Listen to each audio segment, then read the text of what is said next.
16+। तो सिंगला अंकल का हमारे साथ बहुत प्यार था। आज भी बहुत प्यार है। हमारा परिवार है, एक परिवार की तरह ही है हम लोग।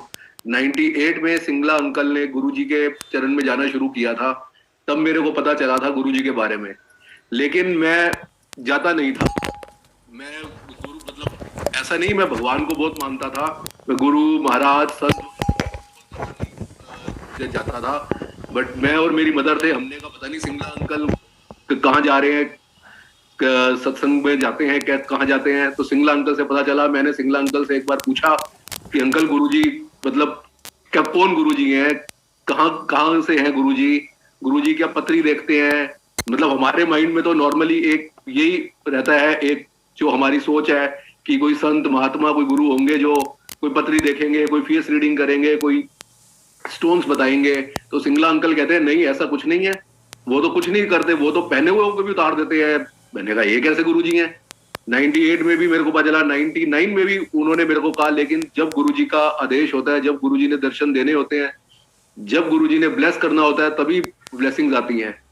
तो ये 99 में भी, 98 99 में भी मैं गुरुजी के चरणों में नहीं गया। गुरुजी की आज्ञा नहीं होगी। लेकिन गुरुजी के बारे में मेरे को सिंगला अंकल से यही पता चलता था कि गुरुजी ब्लेस करते हैं बस संगत को, कोई प्रवचन भी नहीं देते। मैं बड़ा हैरान कि ये कैसे गुरुजी हैं, ना तो कोई प्रवचन देते हैं, ना कुछ वो अपना कोई भगवे कपड़े पहनते हैं, ना स्टोन्स, ना कुछ ये कैसे गुरुजी हैं। खैर, हमारा पोल्ट्री का काम था। मेरे जब फादर एक्सपायर हुए थे, उनके बाद जो मेरे जो चाचा जी हैं, उनको मैं पापा मम्मी बोलता हूँ। उन्होंने ही मेरे को मतलब बचपन से मैं उनके साथ रहा हूँ। तो मैं उनका बिजनेस था, पोल्ट्री फार्म हैचरीज गुड़गांव में थे।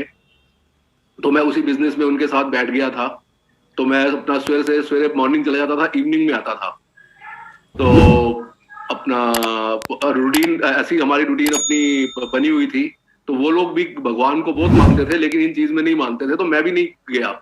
एक दिन अचानक गुरुजी की कृपा होनी थी, मैं शाम को घर आया। मैंने आकर अपनी मम्मी को बोला, मैं कहा चलो आज सिंगला अंकल वाले गुरुजी के पास चलते हैं, देख के आते हैं। मतलब विचार आया, देख के आते हैं, ऐसा विचार आया। तो मम्मी ने कहा तुझे क्या हुआ आज, मतलब तू तो मतलब नहीं इन चीजों में इतना वो करता। मैं कहा चलो देख के तो आते हैं। तो हमने अंकल को फोन किया। अंकल उस टाइम नोएडा रहते थे। तो अंकल ने कहा एम्पायर स्टेट जैसे बताया हुआ था, तो ऐसे ऐसे इस जगह पे हैं हम लोग, अभी नोएडा से चल रहे हैं।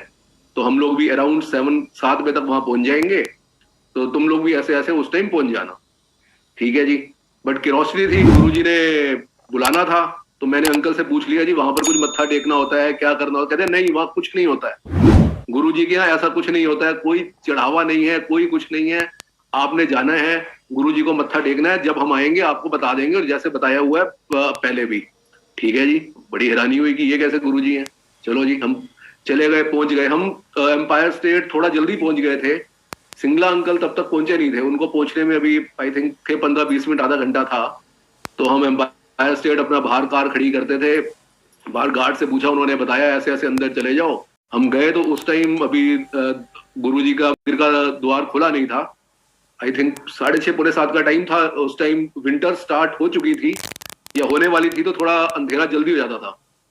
तो हम लोग वहां गए तो बाहर एम्पायर स्टेट में बाहर 2 सीढ़ी चढ़ के ऊपर जगह बनी हुई थी, वहां पर बैठ जाते थे। तो वहां पर मैं बैठ गया, मदर भी मेरे बैठ गए।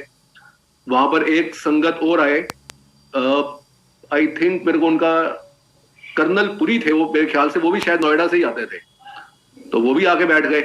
तो उनको मैंने बताया मैं ऐसे ऐसे सिंगला अंकल का वेट कर रहा हूं। उन्होंने कहा ठीक है। मैं उनसे गुरुजी के बारे में पूछता रहा बैठ के कि गुरुजी कहाँ से हैं, गुरुजी कौन है। वो गुरुजी के बारे में कुछ कुछ बताते रहे, मैं भी बैठ के सुनता रहा। मैंने उनसे ही पूछा, मैं कहा जी आप कर्नल हैं, आप गुरुजी पर आप इस चीज पे बिलीव करते हैं। उन्होंने भी बताया कि हाँ ऐसे ऐसे ब्लेसिंग्स हैं, गुरुजी बड़े ब्लेस करते हैं। तो अभी हम बात ही कर रहे थे कि गुरुजी के एक सेवादार होते हैं जो अभी भी हैं, अभी मेरे ख्याल से वो जलंधर मंदिर में होते हैं, सुदामा जी।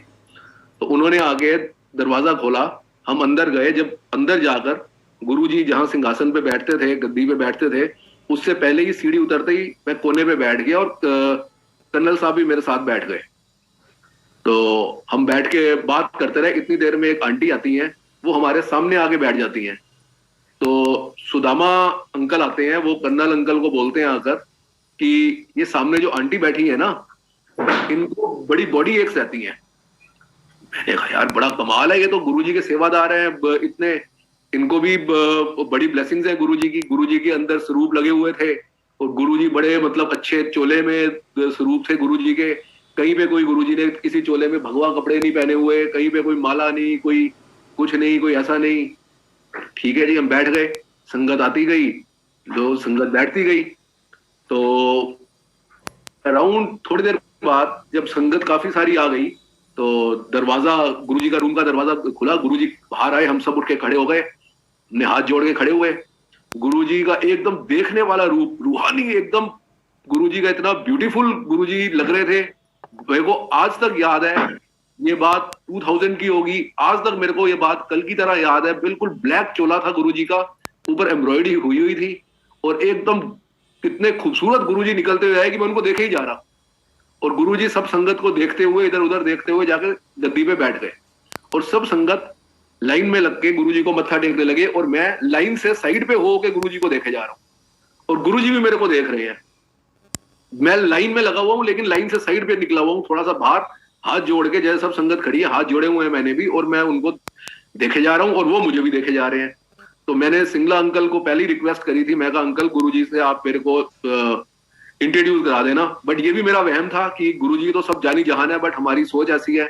तो सिंगला अंकल ने कहा कोई बात नहीं, जब तेरा नंबर आएगा मैं गुरुजी को रिक्वेस्ट कर दूंगा, मैं बता दूंगा। जब मेरा नंबर आया तो अंकल ने बोला गुरुजी ये अनमोल कुमार है, ये इनकी मदर है, ये गुड़गांव रहते हैं, ऐसे ऐसे अपना आपके चरण में आए हैं, आपने कल्याण करो। गुरुजी ने मेरे को देखा और मेरे को देखते कहते हैं जब अंदर आया सी ना उदे इसका कल्याण कर दिता सी। मैं बड़ा मतलब खुद हैरान हुआ कि गुरुजी ने मेरे को पहली बारी में ही ऐसे कह दिया कि जदों अंदर आया सी आंदे इसका कल्याण हो गया सी। उसके बाद गुरुजी ने कहा तुसी आंदे रहा करो। गुरुजी ने तो वहां पर हम बैठ गए, गुरुजी के पास ही गुरुजी ने बिठा लिया, हम गुरुजी के चरण में बैठ गए। चाय प्रसाद आया, हमने चाय प्रसाद लिया। उसके बाद लंगर आया, लंगर आया, हमें बड़ी हैरानी हुई कि 4 लोगों को एक प्लेट में लंगर। मैंने आज तक लाइफ में कभी किसी के साथ अपनी प्लेट शेयर नहीं करी। इवन मैंने अपनी मदर के साथ, अपने फादर के साथ कभी बचपन में भी कभी हमने एक प्लेट में नहीं खाया। हम अलग से अपना टेबल पे रख के अलग से अपनी सेपरेट प्लेट्स में अपना खाना खाते थे। बड़ी हैरानी हुई। अब जैसे सिस्टम था सब फॉलो कर रहे थे, हमने भी किया। हमने लंगर प्रसाद, गुरुजी ने बीच में गुरुजी ने उससे पहले चाय प्रसाद के बाद गुरुजी ने प्रसाद दिया। उस वक्त गुरुजी ने प्रसाद दिया, लड्डू का प्रसाद था या जो भी प्रसाद था, गुरुजी ने थोड़े से हाथ में गुरुजी लेते थे, बहुत सारा प्रसाद आ जाता था। जब मेरा नंबर आया भर के प्रसाद मेरे हाथ में आ गया, मैं देख रहा हूँ गुरुजी थोड़ा सा प्रसाद गुरुजी ने उठाया है, मुश्किल से 2 लड्डू या थोड़े से उठाए होंगे, जैसे थोड़ा चूरा भी हो जाता है प्रसाद, और मेरे दोनों हाथ भर गए। यार ये तो बहुत सारा प्रसाद हो गया, ये क्या हो गया। बाहर गए तो सबने कहा जी ये प्रसाद आपको यहीं खाना है, ये यहाँ पर आपकी दवाई है, बाहर ले जाओगे मिठाई है, तो ये गुरुजी की ब्लेसिंग्स है, यहीं आपको खानी है।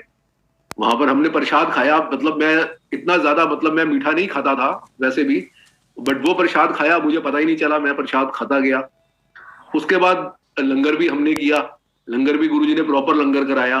उसके बाद गुरुजी से आज्ञा ली, गुरुजी से आज्ञा ली। जो फ्रेगनेंस गुरुजी में वहां से आ रही थी, जितनी अच्छी एक फ्रेगनेंस, जिसे एक खुशबू कहते हैं गुरुजी की, मतलब जिसे सचखंड की खुशबू कहते हैं, बड़ी अच्छी थी। उसके बाद जब हम गए तो गुरुजी ने आज्ञा दी, गुरुजी ने कहा अंधे रहा करो। जी गुरुजी, अपना हम चले गए। जब हम घर आए, वापस आए, हम अपनी गाड़ी से उतरे, तो जैसे मैंने कार से उतरा और एकदम मेरे को गुरुजी की फ्रेगनेंस, बड़ी तेज फ्रेगनेंस जो गुरुजी के वहां पर आ रही थी, बड़ी तेज फ्रेगनेंस आई। मैंने ये बात नेक्स्ट डे सुबह जब सिंगला अंकल से बात हुई मेरी कि ऐसे ऐसे हम गए, बड़ा अच्छा लगा, गुरुजी ने कहा लेकिन ऐसे ऐसे फ्रेगनेंस मुझे आई, देखो कितनी अच्छी है, कि मतलब मेरे को माइंड में वो चीज थी। कहते नहीं, ये तेरे माइंड में नहीं थी, ये गुरुजी ने तुम्हारे को ब्लेस किया है, गुरुजी तुम्हारे को घर तक सेफली छोड़ने आए हैं, तुम गुरुजी के पास आए हो, रात को तुम गए हो, ये गुरुजी की ब्लेसिंग्स है। बड़ा अच्छा लगा। उसके बाद हमने गुरुजी के पास जाना शुरू किया, ऑटोमेटिकली जाना शुरू कर दिया, जबकि मेरी सिर्फ एक ही सोच थी कि एक बार होके आते हैं, देख के आते हैं कि ऐसे कौन से गुरु हैं। गुरुजी ने ऐसा ब्लेस किया कि उसके बाद हमने गुरुजी के पास अपने आप जाना शुरू कर दिया। हम जाते थे हफ्ते में 2 दिन 3 दिन, फिर धीरे धीरे करके संगत बढ़ती गई। हमारे को फिर हफ्ते में 1 दिन का आदेश हो गया। उसके बाद ये बात है कोई प्रोक्सीमेट, और सत्संग भी वहां पर सुनते थे, गुरुजी सत्संग सुनवाते थे, कई संगत सत्संग करती थी, तो ऐसे ही चलता रहा। उसके बाद 2003 की बात है ये, गुरुजी मेरे को एक दिन कहते हैं ब्याह हो गया तेरा? मैं, गुरुजी मेरा ब्याह कितने हो गया? अरे चलो ब्याह करो फिर। मैंने कहा 2003 में वो भी ये बात थी कोई मई जून की होगी, तो आई वॉज 22+ उस टाइम। तो मैंने कहा 22 साल, 22.5 साल में भी इस एज में क्या शादी करनी है और क्या शादी अभी होएगी। तो ऑटोमेटिकली मैं वैष्णो देवी जाता था। हमारे एक दिल्ली में आंटी है, उनका ग्रुप था आंटी का, तो हम लोग जाते थे वैष्णो देवी। तो जो हमारी एक आंटी थी, जो ग्रुप उनका लेडीज का पूरा जाता था, हम बच्चे भी चले जाते थे साथ। तो उसी ग्रुप में एक आंटी और थी, उनकी डॉटर भी साथ गई। वहां पर हम लोग बाय चांस मिले, बातचीत हुई, तो वापस आए तो अपना गुरुजी 2 सितंबर को हम गए, 5 सितंबर को हम वापस आए, और 10 सितंबर को हमारा रोका हो गया। नहीं सॉरी, 10 अक्टूबर को हमारा रोका हो गया। उससे पहले गुरुजी कहते फिर कर रहे हैं ब्याह? मैं कहा हाँ जी गुरुजी। अच्छा, वो उस वक्त गुरुजी एम्पायर स्टेट में बैठे हुए थे, हम थोड़ा जल्दी पहुंच जाते थे, तो गुरुजी उस वक्त चोले में नहीं होते थे। तो एम्पायर स्टेट में किचन के बाहर और गुरुजी के रूम के बाहर एक साइड टेबल है, गुरुजी कई बार उसके ऊपर बैठे होते थे, और रमा पायलट आंटी गुरुजी के चरणों की सेवा कर रही थी। तो गुरुजी मुझे कहते हैं किथों लभी है कुड़ी? मैं कहा गुरुजी, हंस के कह दिया, मेरा गुरुजी वो मैं वैष्णो देवी गया था। उनको कहते गुरुजी देख ले, जानता किथे और कम की करके आंदा है, किस तरह से कम करता है। गुरुजी मतलब हंस के मुझे गुरुजी ने बड़ा ब्लेस कर दिया। कहते अच्छा कोई नहीं, कुड़ी नू लेके आई, ब्लेस करांगे। ठीक है गुरुजी। तो हम मैं लेके गया फ्योंसी को अपना, अपने उनको लेके गया, गुरुजी ने ब्लेस किया बड़े अच्छे से। तो गुरुजी को, उससे पहले मैंने गुरुजी को फोटो भी दिखाई, तो गुरुजी ने कहा ठीक है, चंगी कुड़ी है, ब्लेस किया, कोई नहीं, करो ब्याह। तो जनवरी में मेरी शादी होनी थी, बट हमारे घर में बात चल रही थी, जैसे कि मैंने बताया, हमारे चाचा जी से बात चल रही थी, जो मतलब हमारे हेड ऑफ द फैमिली है, मैं पापा बोलता हूँ उनको, तो उनसे बात चल रही थी कि हम अप्रैल में शादी करेंगे। तो गुरुजी मुझे एक दिन कहते हैं फिर ब्याह कदों कर रहे हैं? मैं कहा गुरुजी अप्रैल की डेट निकल रही है। नहीं, अप्रैल बहुत दूर है, जल्दी करो। अब मैं चाचा जी उनको जाके पापा जी को बोलूं कैसे? वो तो बिलीव मतलब करते नहीं थे, उनका तो गुरुजी के पास मतलब वो भगवान को मानते हैं, लेकिन गुरुजी के पास उनका आना जाना था नहीं गुरुजी के चरणों में। तो नेक्स्ट डे मैं जब उनके पास गया, तो वो अचानक मुझे कहते हैं, मुझे बुलाकर कहते हैं, मैं ना सोच रहा था कि अप्रैल तो बड़ी दूर है।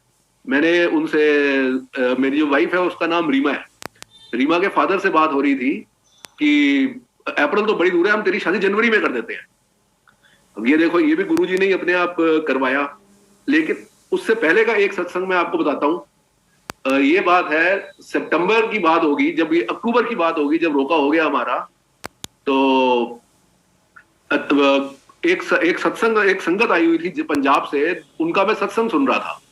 वो अपना सत्संग सुना रहे थे, कहते हैं मेरी वाइफ को हर्निया था, जब गुरुजी जलंधर मंदिर में रहते थे, तो मेरी वाइफ को हर्निया था, तो हर्निया का ऑपरेशन होना था। तो हर्निया में वेट उठाना मना होता है कि आप बिल्कुल थोड़ा वेट भी नहीं उठा सकते। तो उनकी वाइफ को बहुत ज्यादा हर्निया था।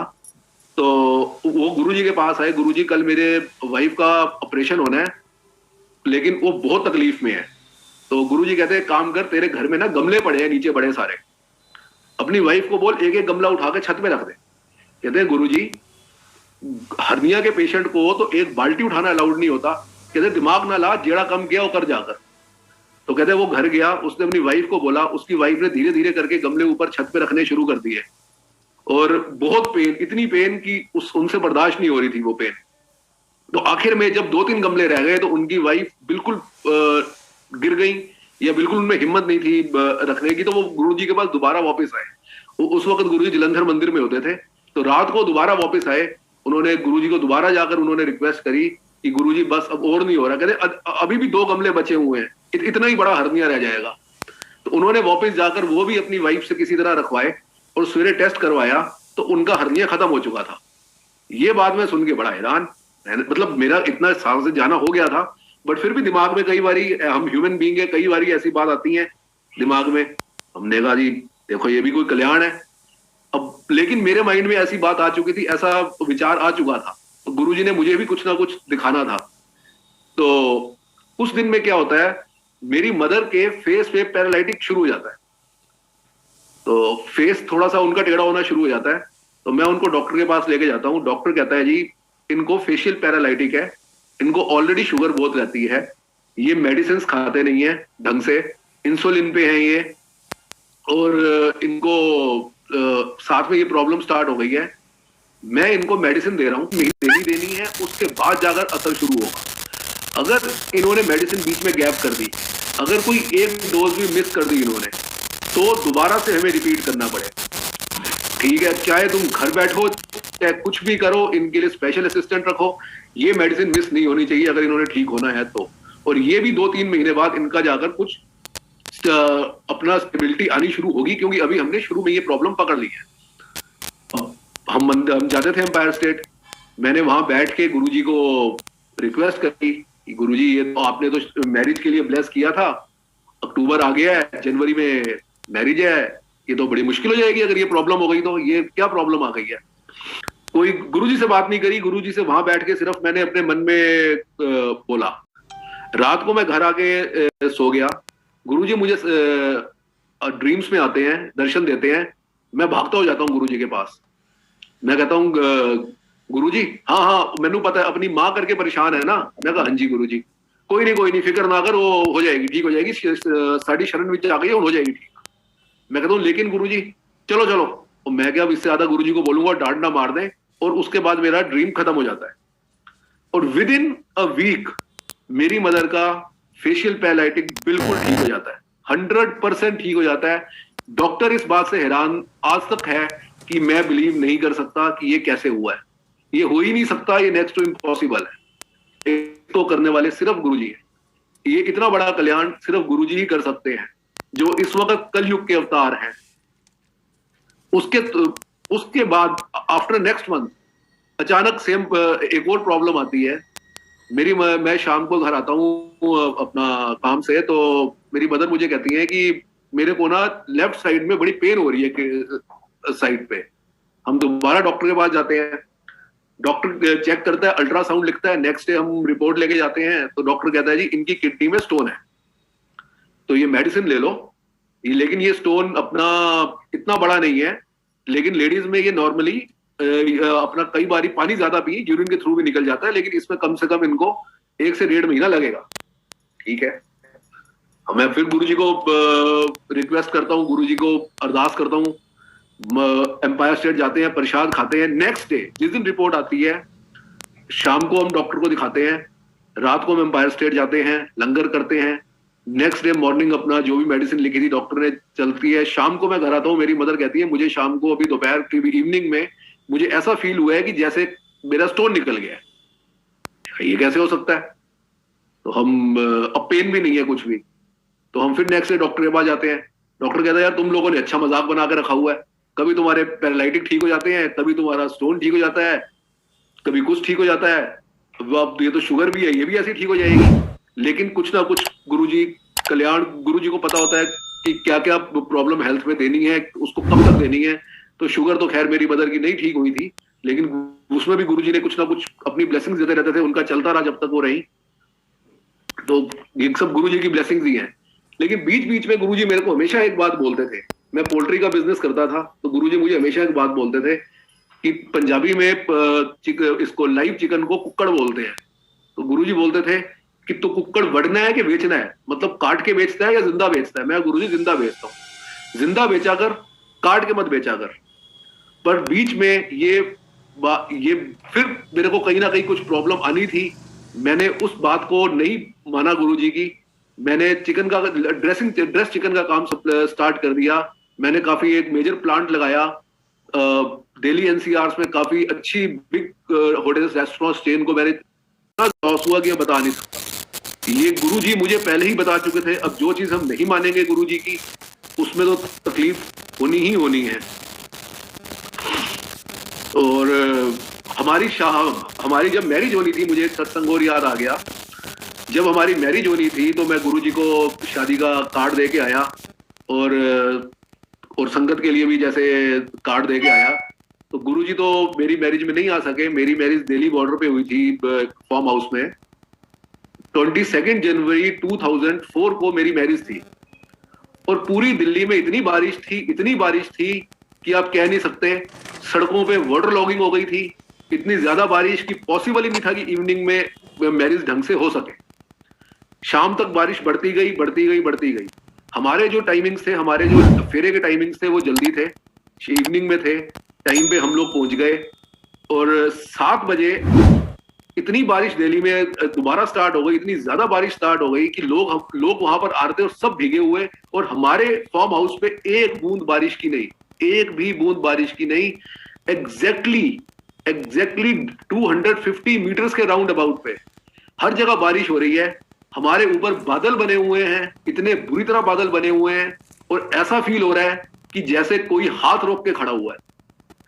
पूरी हमारी मैरिज हुई रात को 12, शाम को इवनिंग 6 बजे से हमारे प्रोग्राम स्टार्ट हुए थे, इंक्लूडिंग फेरे, डिनर्स, सब कुछ। रात सबने डिनर कर लिया, सब लोग चले गए। जब लास्ट में 12 बजे हम लोग डिनर करने लगे, तो डिनर जो था वो एक कवर्ड एरिया में था। जैसे नॉर्मली फार्म हाउसेज में क्या होता है कि 25% या 20% एरिया कवर रखा जाता है जहां पे डिनर लगाया जाता है। जैसे हम लोग उठ के स्टेज से अभी एंटर पूरा करे ही नहीं, इतनी बारिश, इतनी बारिश, इतनी बारिश कि पूरा पूरा फार्म हाउस खराब हो गया। और ऐसे था कि जैसे रोक के रखाओ, अपना हाथ हाथ रोक के रखाओ। और जैसे हम अंदर गए, गुरुजी ने हाथ हटाया, और पूरी बारिश। गुरुजी फिजिकली रूप में वहां पर नहीं आए थे, गुरुजी ने काफी संगत भेजी थी, संगत को ब्लेस करके भेजा था गुरुजी ने। उन्हीं की वजह से वो हमारे सारे प्रोग्राम इतने अच्छे हुए, सब कुछ हमारा बहुत अच्छा हुआ।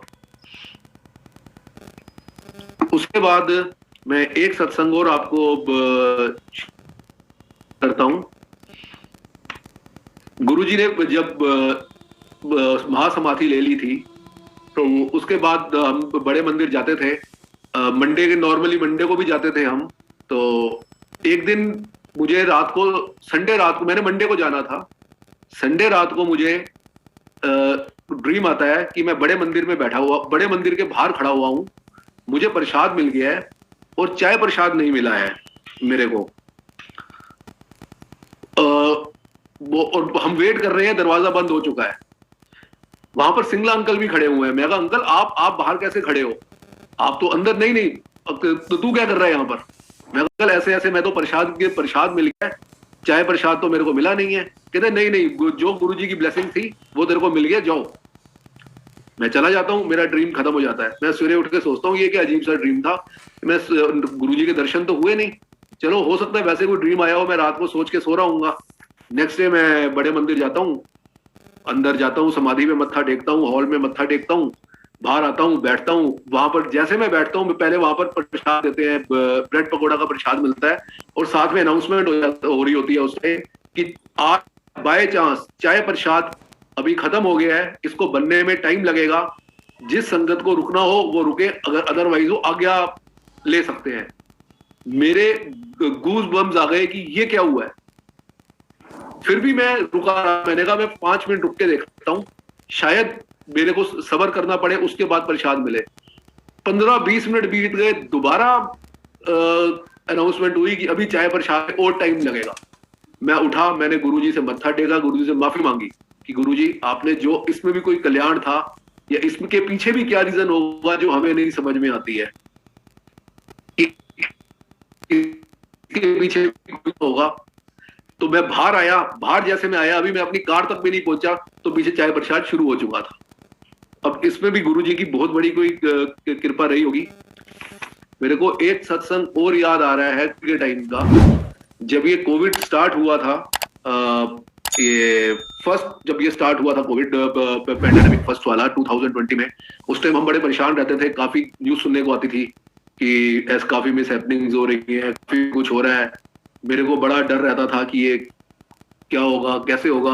मेरे बच्चे हैं, मेरी एक डॉटर है, एक मेरा बेटा है, तो हम सब ठीक रहे। तो मेरे को अचानक से क्या शुरू होता है माइंड में आना, रात को मैं सो रहा होता हूँ, मुझे कोई गुरुजी के दर्शन नहीं होते, लेकिन सोए सोए मेरे को ऐसा लगता है गुरुजी मेरे को मैसेज दे रहे हैं कि तू बंगला साहब गुरुद्वारे जा और वहां का जल लेके आ। क्योंकि मैंने ये पढ़ा हुआ है कि बंगला साहब गुरुद्वारे में, बंगला साहब गुरुद्वारा जो दिल्ली में है वो गुरु हरकिशन जी का है, और गुरु हरकिशन जी का जो गुरुद्वारा है वहां पर आज से अराउंड 200 ईयर एक बार और पेंडेमिक आया था, गुरु हरकिशन देव जी ने वहां पे जल निकाल के सब संगतों को पिलाया था, जिससे कि पेंडेमिक खत्म हुई थी। तो मुझे अचानक याद आया कि गुरुजी मुझे क्या मैसेज देना चाह रहे हैं। और वहां पर बोला भी जाता है, जब अरदास होती है, जब सिख अरदास होती है, तब कहते भी है श्री हरि कृष्ण तिहाई है जिस डिठे दुख मिट जाए। तो गुरु हरकिशन जी के उस गुरुद्वारे मेरे को 2-3 दिन तक माइंड में आता रहा कि नहीं, गुरुजी मेरे को मैसेज दे रहे हैं वहां जाओ और वहां जाकर वहां का जल पियो। एक दिन मैं और मेरी आंटी, हम दोनों प्लॉट प्लेस गए हुए थे किसी काम से। तो मैंने कहा हम यहाँ तक आए हुए हैं, तो ऐसे ऐसे मेरे को ना गुरुजी का बार बार मैसेज आ रहा है, मेरे माइंड में आ रहा है, रोज सुबह मेरे माइंड में आता है जब मैं सो रहा होता हूँ, तो इसमें कुछ तो कल्याण है, हम बंगला साहब चलते हैं। बट उस टाइम पेंडेमिक थोड़ा सा कम हुआ था, मंदिर गुरुद्वारे उस टाइम खुल गए थे, लेकिन उसमें काफी उसके साथ खुल है कि अपना मास्क वगैरह ये सब जो तो खैर अभी भी चल रहा है। तो मैं और आंटी हम दोनों वहां चले गए जाकर, बच्चे हमारे साथ नहीं थे। हमने जल प्रसाद लिया, अब जल प्रसाद लिया लेकिन हम जल प्रसाद साथ लेके आ नहीं सके क्योंकि हमने बाहर से कोई बॉटल ली नहीं। हमने कहा कोई बात नहीं, हमने जल प्रसाद ले लिया, बच्चों के लिए हम प्रसाद ले जाते हैं। बच्चों के लिए हम प्रसाद लेके आ गए, कड़ा प्रसाद वहां से हमने भी लिया, बच्चों को भी दिया। थोड़े टाइम बाद फिर भी मेरे माइंड में था कहीं ना कहीं कि मैंने बच्चों को लेके जाना है, लेकिन हम लेके जा नहीं सके। मेरी डॉटर को उस टाइम के बाद, कुछ दिनों के बाद कोविड के सिम्टम्स आने स्टार्ट हो गए, उसको ब्रेथलेसनेस हो गई और भी काफी उसको सिम्टम्स स्टार्ट हो गए। हम बड़ी टेंशन में, तो हम डॉक्टर को दिखाया उसको। डॉक्टर ने कहा जी इसका आप कोविड टेस्ट कराओ। गुरुजी से प्रे करते रहे, गुरुजी बचाओ, कुछ करो, बच्ची है। और टेस्ट कराया, कोविड उसका नेगेटिव आया, बट सिम्टम्स उसको पूरे थे। उस टाइम पे पेंडेमिक इतना ज्यादा था कि नेगेटिव भी था, तब डॉक्टर भी यही कहते थे कि हो सकता है लैब की रिपोर्ट्स गलत हो जो आजकल आ रही है, बट आप इसको आइसोलेट रखो। उसको हमने 2-3 दिन आइसोलेट रखा, गुरुजी का प्रसाद दिया, गुरुजी को गुरुजी ने ब्लेस किया उसको, और विदिन 2 to 3 डेज उसके सारे सिम्टम्स खत्म हो गए, सारे सिम्टम्स खत्म हो गए। उसको हमने डॉक्टर से दोबारा बात करी, डॉक्टर ने कहा अगर नहीं भी था उसको किसी रीजन से, तो जो सिम्टम्स आए हैं या जो उसको फीवर है, जो उसको कफ कोल्ड है, ये फिर भी नॉर्मल वायरल में भी ये 4-5 दिन चलता है, 2 दिन में ठीक हो ही नहीं सकता। लेकिन ये भी गुरुजी ने ही उसको ब्लेस किया। फिर उसके बाद हम चारों हम गए, हमने दोबारा बंगला साहब में जाके मत्था टेका, हमने वहां का जल लिया, गुरुजी से ब्लेसिंग, गुरुजी के हमने रूटीन में हम अपने घर में गुरुजी की पूजा करी। गुरुजी ने ही उनको बच्चों को सेव करके रखा। तो एक मैं सत्संग और मेरे को याद आ रहा है, मैं वो आपको एक आखिरी सत्संग एक छोटा सा और आपको मैं सुना देता हूँ। ये अभी की बात है, लास्ट कोविड की, कि हमारे को घर में सत्संग करना था गुरुजी का। जब ये डॉटर ठीक हुई थी हमारी, तब से हमने सोचा था कि हम एक सत्संग करेंगे घर में, गुरुजी का हम सत्संग रखेंगे, हमने माना था ऐसा। तो बट कोविड के करते हुए हम किसी को बुला नहीं सकते थे, हमने ऑनलाइन सत्संग रखा। तो ऑनलाइन सत्संग में अपना मेरी डॉटर ने ये सारा लैपटॉप वगैरह पे सब सेट कर दिया वाईफाई से, और बाय चांस उसी दिन इतनी ज्यादा लाइट फ्लक्चुएशन हो रही थी। वैसे तो हमारे यहाँ पे सब पावर बैकअप्स हैं, इन्वर्टर्स वगैरह सब कुछ है, बट लेकिन जब भी एक बार लाइट जाती है और दोबारा पावर बैकअप आता है तो वाईफाई कनेक्शन एक बार डिस्कनेक्ट हो जाता है। तो हमें, तो जब हमने माना हुआ था कि गुरुजी का हमने सत्संग रखना है, बट हम किसी को बुला नहीं सकते। उस दिन काफी ज्यादा लाइट फ्लक्चुएशन की प्रॉब्लम चल रही थी, तो हमने कहा ये तो बार बार प्रॉब्लम हो जाएगी। और इतनी देर में बाहर बिना किसी मौसम के, बिना किसी वेदर के आंधी तूफान स्टार्ट हो गया, बहुत ज्यादा आंधी तूफान स्टार्ट हो गया। हमने कहा सत्संग तो हमने करना ही है, हम 4 लोगों ने करना है और जूम मीटिंग पे करना है। तो हमने उसको स्टार्ट कर दिया, गुरुजी का स्वरूप रखा और गुरुजी की गद्दी हमने लगाई, जैसे अपना हमने घर में करना था, बहुत बड़ा नहीं किया, सेटअप कर दिया। हमने कहा गुरुजी आपने दर्शन देने हैं, आप बिलीव करेंगे, हमने सारे दरवाजे बंद कर लिए, सारी विंडोज सारे दरवाजे बंद कर दिए, और बाहर इतना ज्यादा आंधी तूफान स्टार्ट था कि कोई नेटवर्क प्रॉब्लम ना हो, कोई दिक्कत ना हो। अचानक से क्या होता है, इतनी तेज आंधी तूफान आई, सारे दरवाजे बंद थे, कहीं से हवा आती है, हवा का एक मतलब झोंका जिसे कहते हैं, एकदम वेव आती है हवा की बड़ी तेज, जो गुरुजी के हमने गद्दी पे जितना हमने वो लगाया था अपना सजाया था हमने कपड़ा रख के, वो सब बड़ी तेज हिलता है और एक तरफ से निकल जाता है, और इतनी तेज गुरुजी की फ्रेग्रेंस आती है, मुझे अभी समझ में नहीं आती। इससे पहले मेरी वाइफ और मेरी डॉटर दोनों बड़ी तेज बोलती है गुरुजी, गुरुजी कहाँ, गुरुजी, गुरुजी की फ्रेग्रेंस आई है, और सारे हमारे दरवाजे सारे विंडो सब बंद है, एयर टाइट पैक है। और जब मैं कहता हूं कि नहीं मुझे तो नहीं आई, इतनी देर में दोबारा एक और वेव आती है, मुझे गुरुजी की फ्रेग्रेंस आती है, और वो पूरा सेटअप एक बार हिल जाता है और एक तरफ से वेव निकल जाती है। ये गुरुजी की ब्लेसिंग्स है, ये गुरुजी ने ही बचा के रखा हमारे को सबको। अभी हम 2 जनवरी को मेरी वाइफ का बर्थडे था, हम लोग गोवा चले गए थे उनके बर्थडे पे, 5th को हम वापस आए, तो 7th को मेरी वाइफ को थोड़े सिम्टम्स आने स्टार्ट हो गए। 8th को हमने कोविड टेस्ट किया तो उनका पॉजिटिव आ गया, बिल्कुल माइनर सा। विद इन ए वीक सबको, पूरी फैमिली को धीरे धीरे सिम्टम्स आते रहे, और किसी को कोई मेडिकेशन की जरूरत नहीं पड़ी, कोई मेजर सिम्टम्स नहीं आए, कुछ नहीं आए। कोई बहुत बड़ा कष्ट आया होगा जो इतने सालों से गुरुजी ने कोविड का रोका हुआ था, वो एक बहुत माइनर में निकाल दिया। तो ये गुरुजी की ब्लेसिंग्स हैं, गुरुजी हमारे को टाइम टू टाइम सेव कर रहे हैं, गुरुजी का बहुत बहुत शुक्राना। बहुत सत्संग है गुरुजी के, ऐसे तो बहुत ज्यादा सत्संग है। तो आज के लिए मैं यहीं पर अपना सत्संग फिनिश करता हूँ।